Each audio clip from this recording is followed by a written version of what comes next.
j'aimerais un petit peu vous montrer comment on peut aller récupérer de manière automatique et rapide les adresses email des profils des personnes sur différents sites tels que LinkedIn, Facebook, Instagram, peu importe en fait finalement, pour justement améliorer le scrapping et faire ça beaucoup plus vite. Donc de toute façon, que vous soyez sur Facebook, que vous soyez sur LinkedIn ou sur d'autres sites, quand vous faites une recherche en fonction des mots-clés. Par exemple, là, je vais prendre l'exemple dans cette vidéo, par exemple, de professeurs, de formateurs, de personnes qui sont des coachs ou des personnes, par exemple, qui sont dans le yoga, etc. Et donc, du coup, qu'est-ce que je mets quand je vais sur LinkedIn? Je vais mettre professeur yoga. Donc, je fais une recherche par mots-clés. Ici, on va faire la même chose, mais on va le faire via Google. D'accord? Et en fait, ça va nous lister toutes les personnes qui ont ces mots-clés dans leur profil. Alors là, je vais faire un exemple sur LinkedIn, mais on pourra faire la même chose via Facebook. D'accord? Donc, on va faire d'ailleurs les deux. Comme ça, je vais vous montrer. Alors déjà, dans un premier temps, ce qu'il faut faire, c'est qu'il faut télécharger cette extension. Donc, vous allez dans Google et vous cliquez sur Data Scrapper. Vous allez tomber sur un lien. Donc, vous mettez Data Scrapper extension Chrome. Vous voyez ici, là, extension Chrome. Et comme ça, ça vous permet tout simplement de pouvoir la télécharger. J'ai écrit ajouter l'extension. Donc moi, il me met supprimer de Chrome parce que je l'ai déjà installé. Et une fois que c'est ajouté, il va venir s'ajouter, vous voyez, en haut à droite, le petit marteau. Donc là, c'est bon, le travail, il est fait. Vous cliquez dessus, vous vous inscrivez via votre adresse Gmail si vous en avez une, sinon une autre. Et puis voilà, c'est prêt à l'emploi. La deuxième étape, c'est quoi? C'est de tout simplement aller dans Google et de noter cette phrase-là, c'est-à-dire site espace, deux points, espace. Là, le site que vous voulez, sur lequel vous voulez trouver les personnes en question. Et ensuite, entre chaque guillemet, ça va être les mots-clés que vous voulez voir apparaître. En gros, ce sont tous les mots-clés qui doit y avoir sur le profil de votre prospect pour pouvoir le faire apparaître dans le listing. Donc là, par exemple, si je veux le chercher sur LinkedIn, je mets linkedin.fr, je veux tous les formateurs, que les adresses qui sont en Gmail parce que j'ai plus de chances que ça fonctionne, toutes les personnes qui ont écrit yoga et toutes les personnes qui sont en France. D'accord? Comme ça, c'est précis. Mais je pourrais rajouter autre chose aussi. D'accord? Donc, qu'est-ce que je fais? Je fais rechercher. Et là, automatiquement, vous voyez, j'ai 3810 résultats. Donc, de personnes sur LinkedIn qui sont en France et qui ont le mot-clé formateur et yoga dans leur profil. Ou dans leur profil, ça on peut pas le savoir, c'est dans leur profil de manière générale. D'accord? Donc ça c'est vachement bien. Pourquoi? Parce que là j'ai par exemple Cyril Régour. Bon, super, je suis content. J'ai Daniel Simon. Et là vous voyez, il y a son adresse mail qui apparaît en Gmail. Donc Daniel Simon 92. Ensuite j'ai Mathilde Corbin. Donc, il doit y avoir son email là-dedans et certainement un de ses collaborateurs, Geoffrey Pellissier, super. Ensuite, qu'est-ce que je vais avoir? Je vais avoir Sylvain Serrig, gmail.com. Ok, on a compris le principe. Maxime First. Mais moi, je vais pas m'amuser à aller les chercher comme ça à la main. Et c'est là où intervient Data Scrapper. Donc, je clique sur Data Scrapper. Ça va m'ouvrir une affiche. Donc là, comme je vous disais, il faut vous connecter. Alors, il y a une version payante et une version gratuite. La version gratuite vous permet de scraper jusqu'à 500 emails par mois. La version payante, plus de 100 000. Donc, ça dépend un petit peu de vos objectifs. Mais c'est juste pour vous dire que vous pouvez faire quelque chose de puissant avec ça. Et donc là, vous allez cliquer dans Public. Et là, faire une recherche par email. Parce que nous, ce qu'on veut, c'est récupérer les emails. D'accord? Donc, dans cette brève vidéo, je vais vous montrer comment on récupère les adresses email automatiquement de cette page-là. Et en l'occurrence, par exemple, il va pas prendre les 3810 résultats. Il va uniquement prendre les 10 résultats de cette page-là. Et donc, qu'est-ce qu'on fait? On va cliquer sur Google Search Result Get Email. On ne veut récupérer que les emails. Il n'y a que ça qui m'intéresse de toute façon. Parce que les autres informations du genre name, email, elles seront pas bonnes. Donc là, vraiment, l'idée, c'est de récupérer les emails. Je clique sur Run. Et là, va s'ouvrir le scrapping. Et donc là, qu'est-ce que je vois?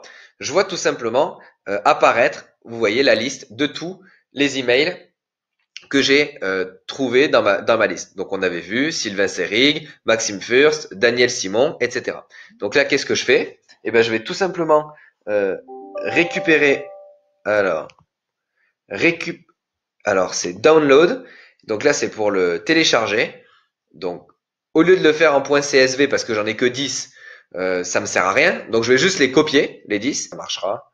Et je suis venu le copier voilà dans un fichier Excel tout simplement. Et donc en fait le but du jeu c'est quoi? C'est de tout simplement après euh, start pagination. Et donc ça en fait qu'est-ce qu'il va faire? Il va aller voir en fait toutes les pages Google là donc qu'on vient de voir. Donc il y en a 9 à récupérer par exemple. Et ben là il va squeezer 10 pages avant de stopper. Donc, en l'occurrence, il y a 10 résultats de recherche fois 10, donc à peu près une centaine d'emails.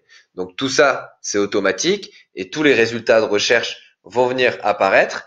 Et puis, on va voir un peu ce que ça donne quand ce sera terminé. Mais vraiment, voilà, après, comme je vous expliquais, le but du jeu, c'est de les copier dans un fichier Excel ou sinon de le télécharger au point CSV pour ensuite venir l'ajouter à votre système de mailing, donc dans la base email tout simplement de votre système emailing du genre Mailchimp que vous pouvez utiliser, system.io, n'importe lequel, GetResponse ou n'importe lequel que vous utilisez finalement. Et comme ça, ça vous permet de pouvoir, voilà, pagination finished.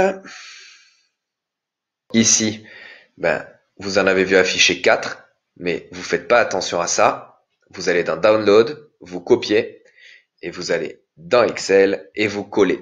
Et puis c'est seulement à ce moment-là où tout le monde apparaîtra. Donc là, on va supprimer ceux-là parce qu'ils se sont mis en doublon. Tac, supprimer. Et donc voilà. Donc là, on a toutes les adresses email donc qu'on vient de scraper sur toutes les pages avec les mots-clés qu'on vient de donner. D'accord? Et c'est que des adresses email en Gmail. Donc vous avez de fortes chances que ce soit des personnes qui utilisent ces adresses email. Donc voilà la puissance de ce logiciel qui est gratuit. Hein. Là, la démonstration que je vous ai faite, c'est la version gratuite. Bon voilà, c'est quand même assez puissant. Et puis finalement, qu'est-ce que je peux faire? Je peux aussi aller rechercher sur Facebook. D'accord? Donc équilibre, salle de yoga, super. Yoga France Excellence, machin. Donc vous voyez, à chaque fois, il y a des adresses email. Rebelote. Donc là, j'ai 97 000 résultats parce que forcément, sur Facebook, il y a plus de monde que sur LinkedIn. Mais si vous voulez faire du mailing, contactez un petit peu les personnes. Toujours pareil, Google Search Result, Run. Je vous le fais en même temps. Comme ça, vous avez accès à toutes les bonnes informations. Donc là, on est content, super. Moi, je veux scroller les autres pages. Donc, en l'occurrence, 10 pages. Et on va venir les ajouter dans la colonne B, par exemple. C'est juste pour l'exemple, hein, là que je le fais. Ces adresses mail, de toute façon, je les utiliserai parce qu'il n'y a aucune raison de ne pas le faire. Mais au moins, ça vous donne une bonne idée de la puissance de tout ça. Après, un conseil, c'est que là, c'est pas du mailing personnalisé. Donc, essayez de faire un contact avec un email un petit peu ouvert où pas spécialement vous crachez votre information et votre solution directe, mais peut-être poser la question dans un premier email et puis les inscrire par exemple dans une séquence email de 5 emails que vous envoyez une fois tous les 2 jours ou une fois tous les 3 jours pour que vous restiez quand même présent dans la tête de vos clients avec des objets sur vos adresses email qui changent à chaque email. Et puis voilà, et puis essayer d'apporter un petit peu de valeur à vos clients de manière générale. Et puis voilà. Donc là, encore une fois, il y en a 10 qui apparaissent, mais je vais quand même cliquer dans Clipboard. Et là, je vais mettre ici. Et en fait, j'en ai pas 10 qui se sont mis, mais toutes les pages, les fameuses pages que j'avais qui se sont affichées. Donc vous comprenez un petit peu la puissance de ça. C'est assez dingue. Donc j'espère que cette vidéo vous a plu. J'espère que ça vous servira. C'est très très puissant. Je vous dis à très vite dans une prochaine vidéo.